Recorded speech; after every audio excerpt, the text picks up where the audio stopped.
Hello everyone, it's Hannah here from Virtually Fluent. Welcome to this British culture video where today we're going to be talking about the Flying Scotsman. Despite this name, it has nothing to do with flying Scottishmen. It's actually a passenger steam train, one of the most famous in the world. Now, British people are very proud of their steam engines and the locomotives. We have lots of railway museums here in the UK, sort of representing those industrial days. And of course, celebrating the engineering that has changed over time with train transport. So today we're going to learn a little bit about the history of the Flying Scotsman, learn what on earth this is, and you'll get to see a few pictures and videos too.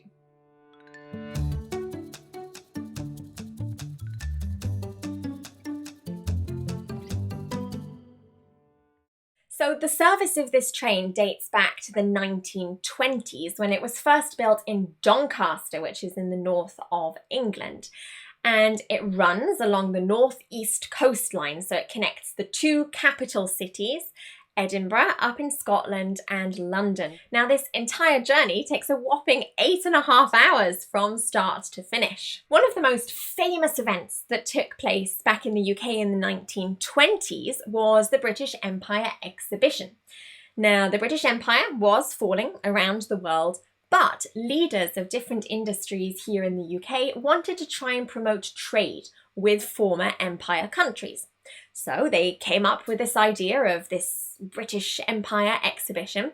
They built a stadium, which is actually now known as Wembley Stadium, the home of British football, and different industries showed off some of their innovations and mechanics. Now for the rail industry, it was the Flying Scotsman that took centre stage. It was shown at this exhibition and it became extremely popular with British people, with the population, not only for its engineering and innovation, but also for its pretty wacky name, the Flying Scotsman. So the Flying Scotsman carried out its journey between Edinburgh and London for about 40 years.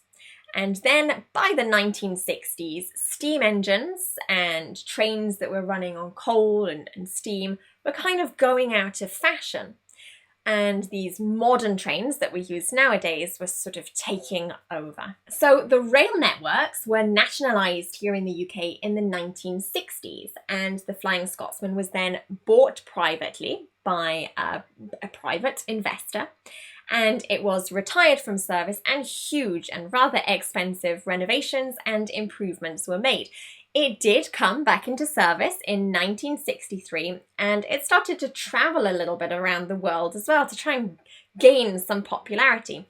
It travelled all the way to the US, although that tour was very unsuccessful, and it also went all the way to Australia and back. In the early 1990s and through to the 2000s, the Flying Scotsman was sort of passed on and bought by different private investors, although most of them ended up in bankruptcy. And in the 2000s, there was such a fear that we would have a foreign investor who would come and buy the Flying Scotsman, quite rightly so, although the British people recognised the Flying Scotsman as a symbol of sort of former Britain.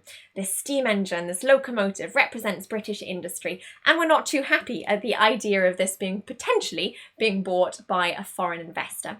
So along with this public surge who raised money in order to save this, and the National Railway Museum up in York, between them, they managed to push for funding, a lottery fund, which helped them save it, keep it here in the UK, and renovate it. And after that, it could be found as one of the prime exhibitions at the National Railway Museum in York. So there was this huge restoration project for around £2.4 million for this train.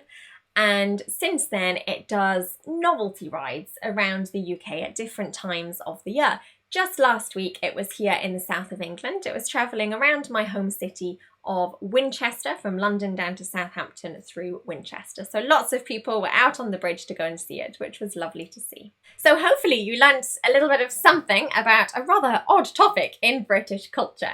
If you did learn something new, go ahead and like today's video. And of course, subscribe to my YouTube channel and turn notifications on to learn even more about British culture, but also English grammar, pronunciation, and vocabulary videos.